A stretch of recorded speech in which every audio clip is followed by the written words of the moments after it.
안녕하십니까. 사회복지사 1급을 담당하는 고병갑입니다. 이번 시간에는 17회 사회복지사 1급 국가자격시험의 1교시 2영역 사회복지조사론의 기출문제를 분석해 보도록 하겠습니다. 자, 26번부터 이렇게 진행이 되지요. 그래서 26번에 보시면 실증주의에 대한 설명으로 옳지 않은 것은, 보통 우리가 사회복지조사의 유형 분류를 하면은 목적에 따라서 기술적 조사, 설명적 조사, 탐색적 조사 이렇게 나누기도 하고, 시간의 개념을 가지고 횡단적 조사와 종단적 조사로 나눠보기도 하고, 조사나 연구 대상의 범위를 가지고 전수조사와 표본조사로 나눠보기도 하고 그러지 않습니까?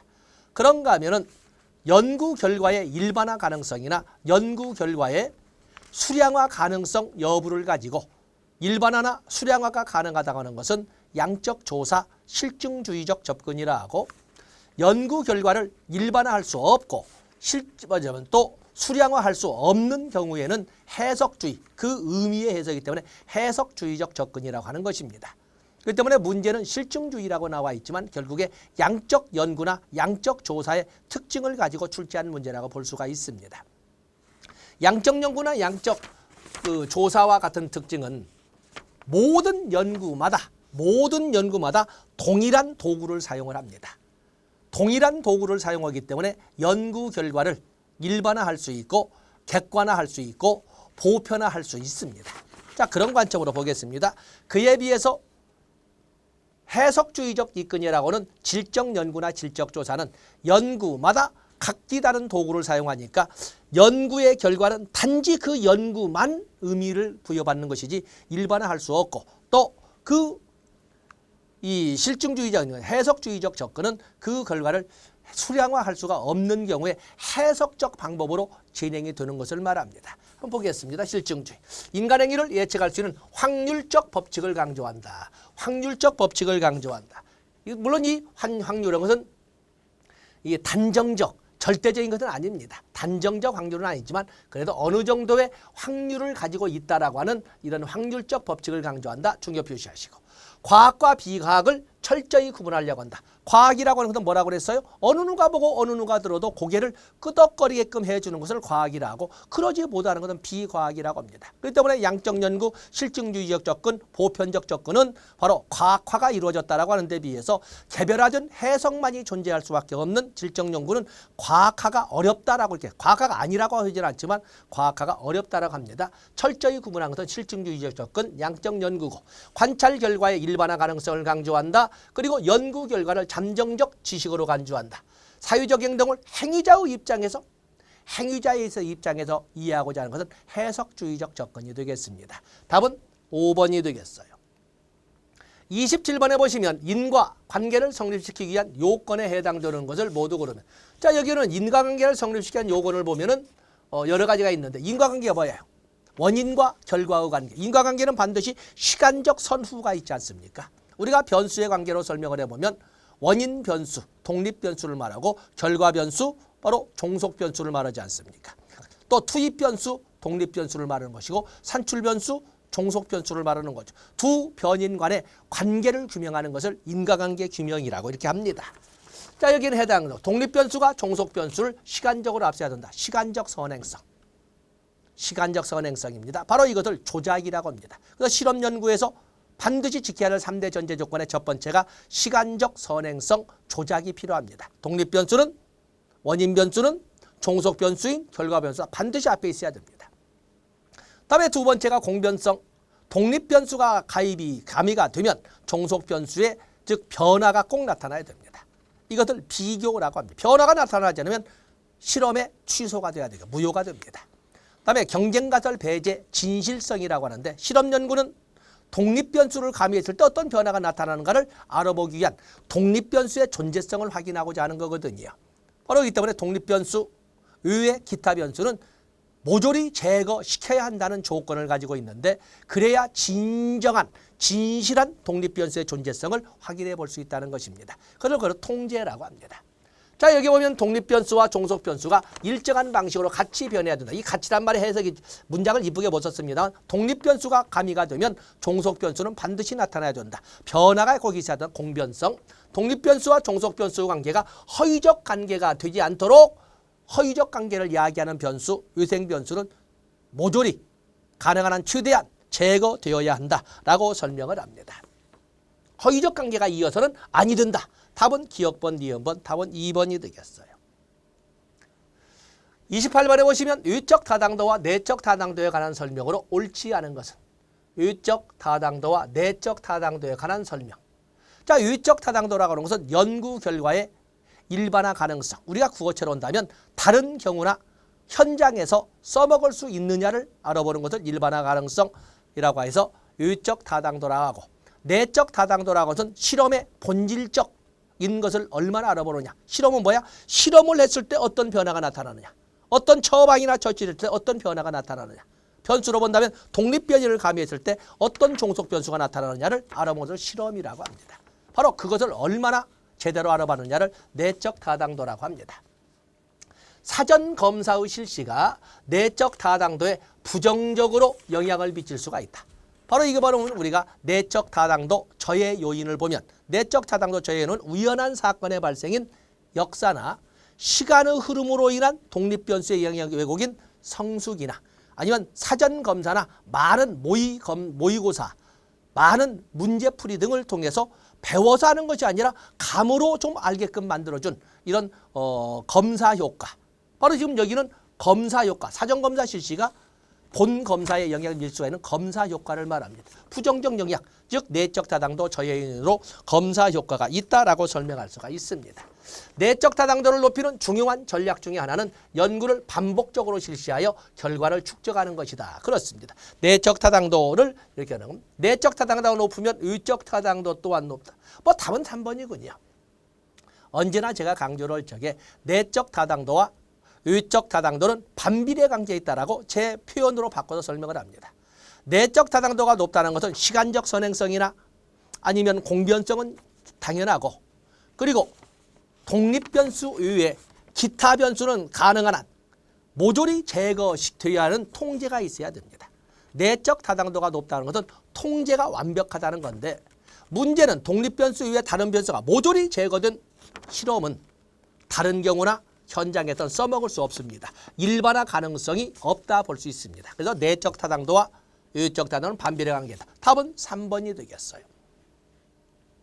29번에 보시면 사회복지사의 근무 지역에 따른 직업 만족도 차이에 대한 연구라는 논문의 제목에서 알 수 없는 것은 근무 지역에 따른 직업 만족도의 차이.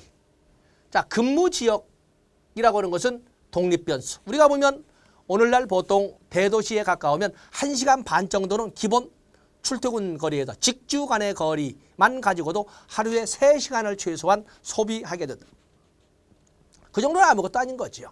더군다나 요즘에 보면 교통의 발달은 전국의 균형 있는 발달을 도모한다고 하지만 사실은 중심지, 고위 중심지의 발달을 중심으로 저위 중심지 몰락을 가져오지 않습니까? 이제 그러는데 어쨌든 간에 독립변수, 근무지역은 독립변수, 또 여기 만족도의 차이는 종속변수가 되겠어요.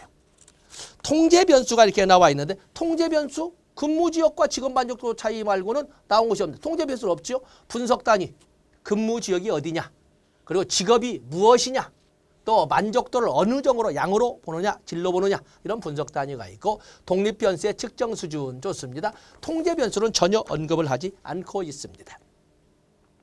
다음에 30번에 보시면 다음은 무엇에 관한 설명인가?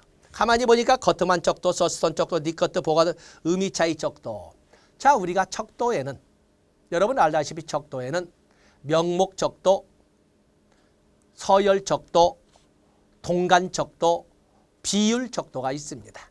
그에 대한 기능을 알아보자 할 적에 명목 척도, 명명 척도는 구별의 기능을 중심 기능으로 하고 있고, 서열 척도라는 것은 구별의 기능뿐만 아니라 바로 서열화, 비교, 서열화의 기능도 같이 할 때 서열 척도라고 합니다. 그에 비해서 동간 또는 같을 등자 등간 척도라고 하는 것은 분류의 기능, 서열화의 기능뿐만 아니라 척도 간의 간격이 일정하다는 전제를 달고 있는 척도이기 때문에 더하기 빼기라고 하는 가감의 기능도 수행을 합니다. 그에 비해서 비율적도는 분류의 기능, 서열화의 기능, 가감의 기능뿐만 아니라 절대 0점이라는 똑같은 출발점을 전제하기 때문에 곱하기 나누기라는 승제의 기능도 수행한다고 봅니다. 단답으로 볼 적에 동간 척도에는 서스톤 척도가 있다. 동간 척도에는 그 하나 단답으로 빼내고 그리고 나머지는 서열 척도라고 할 수 있습니다. 대표적으로 서열 척도에는 니커트 척도 그리고 누적 척도로서 두 가지 거트만 척도와 보가더스 척도 또 그런가 하면은 어의 분화 척도나 의 차별 척도 또 집단 내 사유적 거리감을 살펴보는 소시오메트리라고 하는 소시오그램 사유성 측정 이런 것 등이 서열 척도의 위치를 가지고 있습니다. 자, 여기를 보시면 A 연구소가 정치적 보수성을 판단할 수 있는 문항들의 상대적인 강도를 11개, 11개의 점수로 평가자들에게 분류하게 있다. 다음 단계로 평가자들 간의 불일치도가 높은 항목들을 제외하고 각 문항이 평가자들로부터 받은 점수의 중위수를 가중치로하여 정치적 보수성 척도를 구성한다. 이렇게 되어 있습니다. 자, 어쨌든 전문적인 임상으로 해서 전문적으로 설명하지만 바로 이렇게 불일치가 높은 항목을 제외하고 항목들을 제외하고 그 점수 평가자들로부터 받은 점수의 중위수라고 하는 중간치를 말합니다. 그래서 중위수를 가중치로 하여 척도를 구성하고 분류하는 것은 바로 이것은 서스톤 척도라고 합니다. 그래서 수업 시간에 잘 다루지 않지만 좀 난이도가 높게 이번에 새로이 등장한 문제입니다. 그래서 자, 여기 불일치도가 높은 항목들을 제외한다. 거기까지는 니커트 척도도 같은 특징에서 서스톤 니커트 척도가 되는데 거기에서 점수의 중위수를 가중치로 하여 척도를 구성하고 비교하는 것은 바로 여기 나오는 서스톤 척도가 되겠어요. 그래서 서스톤 척도에서 아주 드물게 나왔던 어쩌면 참신한 문제로 처음으로 나왔던 문제라고 볼 수가 있습니다. 새로이 가져가시면 되겠습니다. 11번에 보시면 질적조사의 자료 수집에 관한 설명으로 옳은 것은 자, 질적조사의 대표인 것은 면접이나 관찰이나 이런 것이 있는데 바로 심층 면접은 질적조사의 주요 자료 수집 방법 중에 하나이다. 그렇습니다. 그다음에 연구자는 자료 수집 과정에서 배제되는 것이 원칙이다. 질적조사라고 하는 것은 있는 그대로를 가지고 관찰이나 있는 그대로를 말하자면 조사해서 자료를 수집하는 건데 그렇다고 해서 연구자를 배제하는 것은 아닙니다. 연구자가 배제될 수가 없는 거죠. 내부자 관점에서 질적조사는 내부자 관점으로 연구자가 조사도 시행하고 그를 분석해서 연구자가 그 조사나 연구의 옳고 그름까지도 평가하는 등. 그렇기 때문에 연구자가 배제되는 연구는 조사나 연구나 똑같이 스터디라고 하니까 없습니다. 완전 관찰자로서 연구자는 먼저 자료 제공자들과 라포 형성이 요청된다. 관찰자로서 라포 형성이 있게 되면 바로 사전에 영향력이 존재를 하는 거지요. 그래서 여기 보면 그래서 먼저 자료 제공자들과 라포 형성을 이끌어가는 것은 일반화에 사용되는 일반화가 가능하던 양적 조사에서는 가능하지만 더욱이나 설사 이것이 라포 형성이 어느 조사나 필요하다고 해도 완전 관찰자로서 역할을 할 수는 없습니다. 그래서 앞에 있는 주어가 있어서 완전 관찰자로 연구가 있다 해도 그래서 먼저 라포 형성이 요청되는 것이 아니라 있는 그대로의 상태에서 관찰이 먼저 중요합니다. 여기 그다음에 가설 설정은 자료 수집을 위해 필수적 요건이다. 가설 설정은 필수 요건을 한 것은 양적 조사에서 사용하는 것입니다.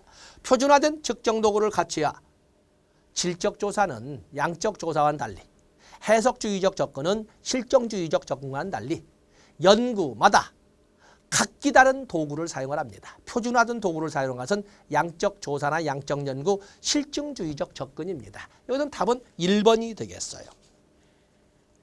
32번에 보시면 측정 도구의 신뢰도에 대한 설명으로 옳은 것은 자, 우리가 좋은 평가 도구, 좋은 측정 도구의 조건 4가지. 그러면 타당도, 신뢰도, 객관도, 실용도 4가지를 따지는데 그중에 객관도는 채점자의 신뢰도라고 정의를 할 수 있기 때문에 대부분 책에는 객관도를 빼버리고 그냥 신뢰도 종류에다가 채점자의 신뢰도라고 이렇게 포함을 시켜서 설명을 합니다. 그리고 실용도라고 하는 것은 당연한 조건이라고 할 수 있는 걸로써 가능한 한 검사나 측정이나 평가를 시행함에 있어서 적은 비용, 적은 시간, 적은 노력이 들으면 더 좋지 않겠습니까? 바로 그런 전제에서 굳이 다룰 실익이 없다 해서 대부분 실용도는 당연한 조건이기 때문에 다루지 않습니다. 그러다 보니까 좋은 평가 도구의 조건에서는 타당도와 신뢰도만을 따지는데 책들마다 왜 갑자기 타당도가 목차로 나오고 갑자기 신뢰도가 목차로 나오지 않습니까? 사실은 그 목차의 근거는 좋은 평가나 측정의 조건 중에 핵심이다 이 말입니다. 그중에 신뢰도라고 하는 것은 알아보고자 하는 것을, 조사하고자 하는 것을, 연구하고자 하는 것을 얼마나 정확하게 조사했는가, 얼마나 오차 발생률이 적은가를 알아보는 것이 바로 이 신뢰도가 되겠습니다. 때문에 신뢰도라고 하는 것은 정확성 또는 일관성, 안정성 등으로 설명을 하는데 일관성 또는 안정성으로 표현될 수 있는 개념이다. 그렇죠. 타당도는 뭐라고 그래요? 검사나 측정의 정직성 또는 진실성이라고 하는 거거든요. 그래서 이거는 안정. 답은 1번이겠군요. 다음에 측정 도구가 의도하는 개념의 실질적 의미를 반영하는 개념의 실질적 의미를 알아보는 것은 진짜 알아보고자 하는 것을 제대로 알아봤느냐, 혹시 다른 것 알아본 것 아니냐, 이걸 따진 것은 타당도가 되겠어요. 검사, 재검사 신뢰도는 가장 널리 사용되는 신뢰도 유형이다. 가장 널리 사용되는 신뢰도 유형이라는 것은 가장 널리 사용되는 신뢰도 유형이라고 하는 것은 이건 반분 신뢰도라 문학내 합치도가 되겠습니다. 요즘에는 측정 도구가 아주 정밀해져서 그래서 가장 널리 사용되는 것은 반분 신뢰도나 또는 문학내 합치도라고 하는 것이 되겠습니다.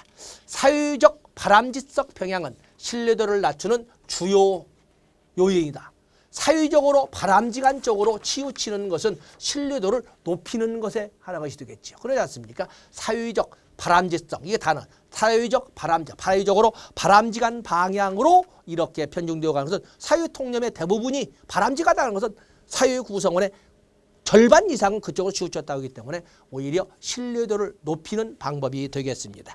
그렇기 때문에 편향이라고 하는 것은 타당도는 떨어질지 모르지만 신뢰도는 아주 높은 것이 되겠습니다. 다음에 특정 개념을 측정하는 문항수가 많으면 많을수록, 답지수가 많으면 많을수록 신뢰도는 높아집니다. 답은 1번이 되겠어요. 33번에 보시면 경험적으로 검증할 수 있는 가설의 예로 옳은 것은, 자, 가설이 뭐예요?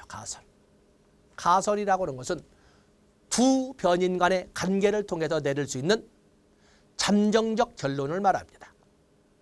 그 때문에 우리가 실험이란 단어가 나오든 인과관계란 단어가 나오든 가설이란 단어가 나오든 기본적으로 두 변인 간의 관계를 통해서 문장이 서술돼야 돼요. 자, 여기 보면 불평등은 사유에서 나타날 것이다. 두 변인이 없잖아요. 주어와 종속 규절만 있는 거고 대한민국에서 65세 이상인 노인이 전체 인구의 14% 이상이다. 이건 사실 기술이죠. 디스크라이브입니다. 다양성이 존중되는 사회가 그렇지 않은 사회보다 더 바람직하다. 이것은 자기 표현이고 여성의 노동 참여율이 높을수록 출산율은 낮아지고 답은 4번이군요. 여성의 노동 참여율과 출산율의 관계를 설명하지 않습니까? 답은 4번이 되겠어요. 34번에 보시면 다음에 해당하는 설계로 옳은 것은, 자, 그러면 비동일 통제 집단 설계, 맞으면 비동일 통제 집단 설계는 이일 집단 사후검사 설계 이렇게 설명할 수 있는데 통제 집단 사후검사 설계, 정태적 비교 설계, 일요검사, 솔로몬 4집단 이렇게 쭉 나와 있는데, 자, 여기에 보면은 학교폭력 예방 프로그램의 효과를 평가하기 위해 어디 중학교 중에서 학교와 학생들의 특성이 유사한 A학교와 B학교를 선정하였다. 두 학교 학생들을 대상으로 사전 검사를 실시한 다음 A학교에서 학교 폭력 예방 프로그램을 실시한 후 다시 한번 두 학교 학생들을 대상으로 사후 검사를 실시했다. 한 집단에는 사전 사후 검사를 실시하고 한 집단은 사후 검사만 실시했다는 것인데, 그렇기 때문에 이것은 통제 집단에 대해서 이질적일 수밖에 없다 보니까 비동일 통제 집단 설계라고 합니다. 답은 1번이 되겠어요. 1번. 그래서 두 집단, 실험 집단과 통제 집단, 통제 집단은 비교 집단이죠. 두 집단으로 나누되 두 집단을 동일한 입장에서 이렇게 해야 되는데 여기는 한 학교는 A 학교는 사전 검사, 사전 학교폭력 예방 프로그램을 실시한 후 다시 한번 올 정도로 사전 검사하고 사후 검사를 했지만 B 학교에 대해서는 그러지 않았을 적에 바로 여기는 비동일 통제 집단 설계라고 설명을 합니다. 35번에 보시면 소득주도 성장에 대한 국내 일간지의 사설을 내용 분석할 때 다음의 표본 추출 방법 중 가능하다 모두 고르면 국내 일간지의 사설을 무작위로 몇 개의 표본을 뽑아서 연구할 수 있지요. 층화 표본 추출, 층화 또는 유충 표본, 유충 표집인데 이것은 특성이 같은 것끼리 보수 언론만, 아니면 진보적 언론이면 진보 언론만 이렇게 해서 아니면 어느 지역 중심신문, 지역신문만 이렇게 가서 하는 건데 층화 또는 유충 표집 가능합니다. 또 체계적 표집. 체계적 표집으로서는 우리가 보통 날짜를 가지고 일주일 간격으로 월요일치만 아니면 화요일치만 이렇게 해서 체계적으로 표본을 추출할 수도 있고 아니면 어느 지역 범위로만 아니면 한 달에 해서 소위 집락 표집으로 자 여기 보면 여기는 모두 확률 표집 방법으로 되어 있군요. 확률 표집 방법. 자 여기서는 모두 맞는 것이 되겠습니다. 그래서 여기 표집의 방법에서는 단순 무작위 표집할 수 있고 유층 표집할 수 있고 체계적 계통적 표집할 수 있고 다 좋습니다. 자 여기는 다 모두가 맞는 것이 되겠어요. 36번에 보면 또 질적 조사가 또 나왔네요. 질적 조사에 관한 설명으로 옳지 않은 것은 질적 조사라고 하는 것은 연구마다 각기 다른 도구를 사용한다. 그렇기 때문에 연구의 결과는 일반화될 수도 없고 또 연구의 결과를 해석할 수밖에 없기 때문에 개별화 성격을 가질 수밖에 없다. 이렇게 보는 것이 질적 조사인데 실천, 이야기, 생활방식, 하위문화 등이 질적 조사의 주제가 된다. 그렇죠? 모든 연구에 다 된다는 건 아니니까 자연주의는 질적 조사의 오랜 전통이다. 있는 그대로를 가지고 연구하는 거거든요. 있는 그대로를 가지고 연구합니다. 확률 표본 추출이 사용될 수 있다. 일반화 가능성이 답이 워낙 적나라하게 나와 있군요. 연구 결과의 일반화 가능성, 양적 조사는 높지만 여기는 일반화 가능성이 아니었고 개별화일 수밖에 없다. 그렇죠? 답은 4번이 되겠어요. 37번에 보시면 다음 설계에 관한 설명으로 옳은 것은 어떤 검사를 실시하고 그리고 독립 변수를 개입하고 그리고 사후 검사를 실시했네요. 내적 타당도가 강한 설계이다. 우리가 보면 실험 설계에서 내적 타당도가 강한 설계는 내적 타당도가 강한 것은 뭐니 해도 진실험 설계라고 하는 순수 실험 설계가 되겠어요. 통제집단 사후검사 설계, 통제집단 사전 사후검사 설계, 두 개를 묶은 솔로몬 사집단 설계 또는 요인 설계 등이 진실험 설계의 의미가 있는데 자 여기는 사전검사도 있고 사후검사도 있으니까 이거는 사전 사후검사가 이렇게 이루어진 겁니다. 내적 타당도가 강한 설계이다. 다음에 검사 효과를 통제하는 설계이다. 검사 효과를 통제한다. 검사 효과를 통제한다라고 이렇게 한다면 검사 효과를 통제한다고 한다면 이것은 지금 하나만 가지고 설명하잖아요. 비교 집단이 없지 않습니까? 때문에 이거는 관련이 없고 검사 효과를 통제하는 일반화 가능성이니까 소위 준실험 설계에 사용하는 건데 이거는 관련 없습니다. 전혀. 통제하기는 통제 집단이었고 여기는 실험 집단만 하나의 집단 독립변이를 가미하는 집단을 실험 집단이라고 하는데 독립변이를 가미하지 않고 비교 목적으로 있는 그대로를 그대로 유지시키는 집단은 통제 집단이야. 그것이 없지 않습니까? 진실험 설계에 속한다? 아니죠. 진실험 설계는 모두 통제 집단이 있지요. 그래서 실험 집단과 독립변을 가미하는 실험 집단과 그리고 본래 상태를 유지하는 비교 집단인 통제 집단이 있어서 통제 집단이 없으니까 여기는 아닙니다. 통제 집단을 확보하기 어려울 때 사용할 수 있는 설계이다. 그렇죠. 통제 집단을 확보하기 어려울 때 원칙적으로 실험 설계는 진실험 설계든 준실험 설계든 실험 집단과 통제 집단의 비교를 통해서 이루어지지만 예외적으로 준실험 설계 중에 시계열 설계만은 통제 집단이 없어도 실행이 가능하다라고 하는 설명을 했습니다. 답은 4번이 되겠어요. 연구 결과의 일반화가 용이한 설계 이건 관련이 없고 연구 결과의 일반화가 용이한 설계라고 하더라도 역시 통제 집단이 있어서 그게 없지 않습니까? 답은 4번 시계열 설계에 대한 설명을 하고 있는 것입니다.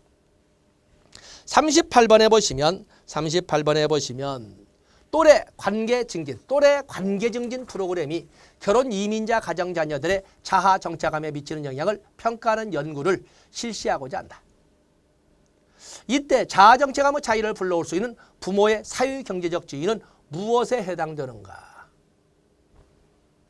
자, 결혼 이민자 가정 자녀의 자아 정체감.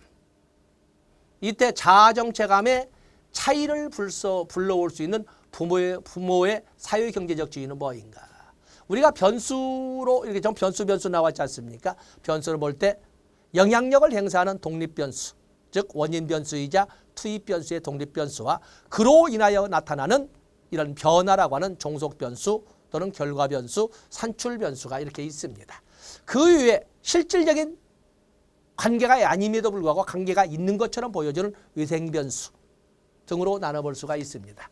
여기서 부모의 사유경제적 지위는 뭔가라고 나와있죠. 사유경제적 지위는 사실은 또래관계 증진 프로그램에는 독립변수가 결혼 이민자 가정자녀의 자아정체감에는 종속변수에 어떠한 영향을 미치느냐. 그렇기 때문에 독립변수는 또래관계 증진 프로그램이고 종속변수는 이 자녀들의 자아정체감입니다. 이때 부모의 사유경제적 지위는 독립변수가 아님에도 불구하고 영향력을 미치는 것처럼 보여주는 제거 대상의 통제 변수로 존재해야 될 위생 변수라고 할 수가 있습니다. 답은 2번이 되겠어요. 39번에 보면 또 질적 조사가 나와 있군요. 질적 조사로 보기 어려운 것은 이렇게 나와 있습니다. 질적 조사, 근거 이론, 또 문화기술지 연구, 솔로몬 실계형으로는 이건 양적 연구죠. 모든 똑같은 조건을 만들어 놓고 비교는 양적력, 내러티브 또 어떤 솔로몬 실험 설계, 솔로몬 연구부가 실험 설계라는 통제 집단 사후 검사 설계, 통제 집단 사전 사후 검사 설계, 솔로몬 사집단 설계, 요인 설계 또는 준실험 설계에 나오는 이질 집단 사후 검사 설계, 이질 집단 사전 사후 검사 설계 또는 단순이든 복수든 간의 시계열 설계 등은 모두 양적 조사라고 볼 수가 있습니다. 답은 3번이 되겠어요. 40번에 보시면 다음에서 설명하는 타당도 유형은 40번의 타당도라는 건 뭐라고 그랬어요? 알아보고자 하는 것을 제대로 알아봤느냐. 혹시 다른 것을 알아본 것은 아니냐. 다른 것을 알아본 건 아니냐라고 하는 소위 검사의 진실성을 말하고 있는 것입니다. 검사의 진실성. 최근에 개발된 불안 척도를 사용하여 불안으로 치료 중인 집단과 일반인 집단의 불안 수준을 측정하였다. 두 집단을 비교했군요. 측정 결과 치료 집단의 평균이 일반인 집단의 평균보다 통계적으로 의미가 있는 것으로 나타나 불안 척도는 두 집단을 잘 구별하였다라고 설명을 했습니다. 자, 여기는 이런 타당도의 유형에는 알아볼 내용을 제대로 알아봤느냐라고는 내용 타당도로서 논리적 타당도와 액면 타당도가 있고 그야말로 알아볼 것의 기준을 제대로 충족시켰느냐를 가지고 준거 타당도, 기준 타당도라고 하면서 그걸 나중에 알아보는 예언 타당도와 동시에 다른 검사의 결과를 비교해서 알아보는 동시적 타당도, 공인 타당도가 있습니다. 그런가 하면은 구성 요인까지도 제대로 알아봐 줬느냐. 가설을 이용해서 구성 요인까지도 알아보는 구인 타당도, 구성 개념 타당도로서 수렴 타당도, 변별 타당도가 있다고 그랬습니다. 자, 여기는 불안 척도를 가지고 불안으로 치료 중인 집단의 효과가 있는지를 일반인 집단에 적용을 해본 일반인 집단과 비교를 통해서 뭐냐면 동시에 다른 검사의 결과를 비교해서 이 불안 척도가 효과가 있는지를 알아본 거거든요. 그렇기 때문에 이것은 준거 타당도 중에 동시적 타당도인 공인 타당도를 말하고 있는 것입니다. 액면 타당도는 피검자가 내가 검사 받을 것을 제대로 검사 받아봤느냐는 내용 타당도를 말하는 것이고, 그다음에 수렴 타당도는 구성 개념 타당도 중에 뭐냐면 그 하나 수렴 타당도와 변별 타당도 이렇게 설명한. 여기는 기준 타당도 중에 공인 타당도를 말하고 있다는 것을 알아주시면 됩니다. 41번으로 넘어가 보시면 단일 사례 설계 중 다중기초선 설계에 관한 설명으로 옳지 않은 것은 다중기초선. 우리가 단일 사례 설계는 기초선 단계와 개입 단계를 명확히 구분하고 반복 측정을 통해서 개입 결과를 현장에서 확인해 보고자 하는데 목적이 있는 설계가 되겠습니다. 여러분 다중기초선 설계라고 하는 것은 복수기초선 설계라고 하는데 하나의 개입 방법을 여러 기초선의 접목을 시켜봄으로써 어느 경우에 가장 적합한 개입 기법인지를 알아보는 방법이 다중기초선 설계, 복수기초선 설계가 되겠습니다. 자, 여기 보시면 내적 타당도 저해 요인을 통제하기 위한 주요 수단으로 개입의 처리를 사용한다. 내적 타당도 저해 요인을 통제하기 위해서는 보통 우리가 무작위 할당을 해야 되죠. 무작위 할당. 다음에 일부 연구 대상자에게 개입의 제공이 지연되는 문제를 갖는다. 그렇지요. 하나의 개입 방법을 하나만 개입시키고 그리고 계속 지켜봐야 되는데 여기도 개입시키고 저기도 개입시키고 이런 그 여러 개라는 것이 바로 시간의 누수를 가져올 수 있습니다. 연구 대상자의 수가 증가할수록 내적 타당도는 증가한다. 표본의 수가 늘어나는 것처럼 동일한 개입을 특정 연구 대상자의 여러 표적 행동에 적용하여 이게 복수 기초선이지요. 개입의 효과를 평가할 수 있다. 수집된 자료의 분석을 위해 통계적 방법이 사용되기도 한다. 자, 여기는 임상이 아니기 때문에 설명하지 못하지만 어쨌든 여기 주요 수단은 개입의 처리를 사용하는 것은 아니고 여기는 오히려 무작위 할당이나 또는 통제 집단의 등장을 시키는 것이 더 좋습니다. 그래서 답은 1번이 되겠습니다. 그래서 개입의 처리가 아니라 무작위 할당이나 반복 측정을 통해서 여기는 개입의 처리에다가 개입의 처리가 아니라 반복 측정이나 반복 측정. 무작위 할당은 반복 측정의 방법을 통해서 단일 사례 연구 설계의 내적 타당도 저해 요인을 제거할 수 있다. 이렇게 보시면 되겠습니다. 42번에 보시면 조사 연구 과정의 일부분이다.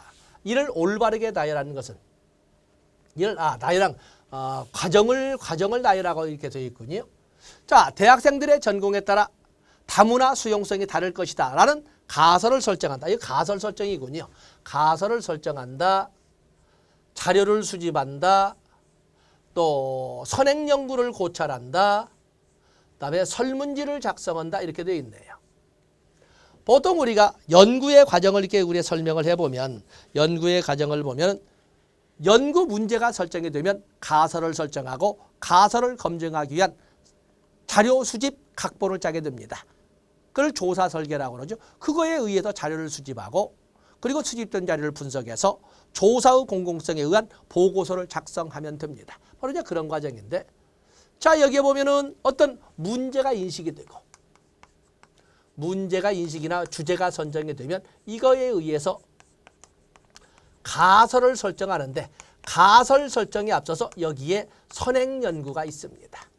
선행 연구, 고찰. 지금까지 이 주제의 이 문제에 대해서 다양한 제목을 가지고 다양한 연구가 있었는데 그런 연구의 특징을 봤더니 선행 연구를 봤더니 이러이러한 결과가 나오더라. 이런 걸로 볼 적에 만약에 내가 이런 가설을 설정한다면 이렇게 되는 거죠. 가설을 검증해서 조사 설계를 하게 됩니다. 조사 설계. 그리고 조사 설계 각본을 짜고 난 다음에 조사 도구를 만들고 이거에 의해서 자료 수집이 있는 거죠.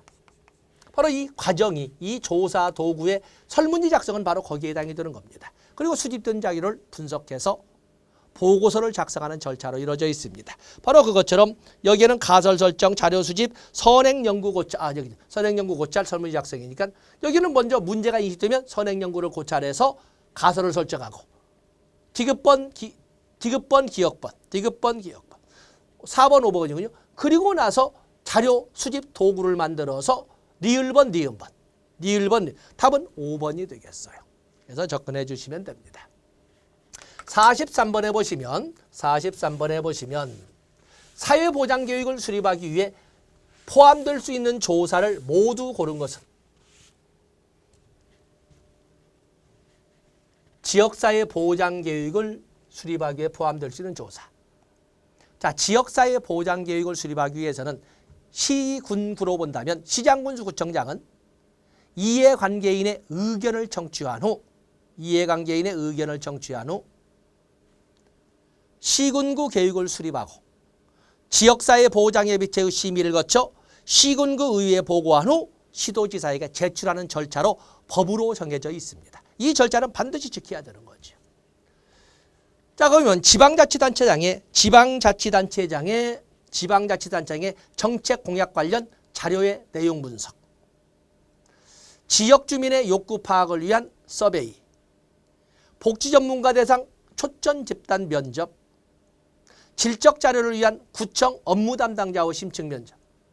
자, 지역사회 보장 계획을 수립하기 위해서 해야 될 조사의 범위에는 이런 등 다양한 것이 있다라고 할 수가 있습니다. 때문에 조금 전에 앞선 설명은 법적 절차로서 지역사회복지론이나 또는 법제론적 설명을 한 것이고, 여기에는 학적으로 조사론적 접근을 볼 적에 지역사회 보장계획 수립에 조사할 것은 무수히 많고 다양하다, 이렇게 보시면 되겠습니다. 답은 5번이 되겠어요. 다음에 거기 45번에 보시면 표본의 대표성에 관한 설명으로 옳지 않은 것은 무작위로 추출된 표본의 크기는 표본의 대표성과 관계가 있죠. 그렇죠? 단순 무작위 표집 또는 단순 무선 표집이라 해서 대표성과 문제가 있자면 아주 밀접한 관계가 있다고 봐야 되겠습니다. 다음에 층화 표본 추출은 층화 표본 표출한 것은 유층 표집이나 층화 표집을 말하고 있는 거 아니겠습니까? 유층 표집이나 층화 표집을 말하고 있는데, 단순 무작위 표본 추출보다 대표성이 높은 표본을 추출하는 방법으로 알려져 있다. 자, 여기 층화 표본, 그래서 유층 표집이 뭐예요? 모집단 내에서 특성이 같은 것끼리 여러 개의 하치, 특성이 같은 것끼리 류, 여러 개의 하위자로 나누어 놓고 층, 그래서 유층 표집이라고 하는 거거든요. 그래서 단순 무작위 표집이나 계통적 표집보다는 정확도가 높다는 데 특징이 있는 것이 확률 표집에서는 유층 표집, 층화 표집, 비확률 표집에서는 할당 표집이라고 하는 겁니다. 맞습니다. 표본의 대표성은 표본의 질을 판단하는 주요한 기준이 된다. 캐션 마크 놓고, 동일확률 선정법으로 추출된 표본은 모집단을 완벽하게 대표한다. 완벽하게라는 말은 그렇습니다. 동일확률로 선정하는 것을 확률 표집 방법이라고 할 수 있는데, 당연히 다른 방법보다는 보다 높은 정확성을 가져올 수는 있으나 완벽이란 단어를 감히 인간 사회과학에 사용할 수는 없습니다. 완벽이란 단어를 벌써 기분 나쁘게 지을 수 있죠. 모집단의 동질성은 표본의 대표성과 한계가 있다. 3번에 표본의 대표성은 표본의 질을 판단하는 주요 기준이 된다. 모집단의 동질성은 표본의 대표성에 관계가 있다. 모집단이 동질적이면 동질적일수록 표본의 대표성은 높다라고 설명을 합니다. 그렇게 만들기 위해서 모집단 중에 특성이 같은 것끼리 모아놓고 하는 것을 층화 표집, 유층 표집이라고 하는 것입니다. 답은 여기서 완벽이란 단어를 가지고 답은 4번이 되겠습니다. 46번에 보시면 변수에 관한 설명으로 옳지 않은 것은, 자, 변수라는 것이 나와 있네. 변수라고 하는 것은 어떤 사물의 또는 현상이나 대상의 속성을 말하되 반드시 2개 이상의 값을 가질 때 변수라고 하는 것입니다. 변수. 그래서 어떠한 추상적인 정의라고 하는 개념을 여러 개의 변수로 나눌 수가 있는데, 그 변수마저도 2개 이상의 값을 가질 수가 있습니다. 변수에 관한 설명으로 옳지 않은 것은 직접 관찰할 수 있는 것들만 측정한 것이다. 아니죠. 변수에는 경험적으로 검증 가능한 것을 대상으로 한 것이지, 마치 행동주의 심리학에서 말하는 것처럼 관찰 가능한 것만을 가지고 변수로 설정하지 않습니다. 우리가 성별이라는 변수 보면 남녀, 사유계층, 상류층, 중류층, 하류층 이런 것이 전부 관찰 가능한 것이 아니거든요. 그래서 이건 틀린 거고, 경험적으로 측정할 수 있는 개념이다. 조작적 정의의 산물이다. 변수라고 하는 것은 가능한 한 추상적인 개념을 좀 더 구체화시켜서 분류할 수 있는 분석단위라고 할 수 있는 것이 변수인데, 조작적 정의의 결과물이다. 2개 이상의 속성을 가져야 된다. 연속성으로도 비연속성으로도 측정될 수 있다. 자, 해서 여러분들이 교재에다 첨가를 시켜 놓으시면 되겠습니다. 답은 1번이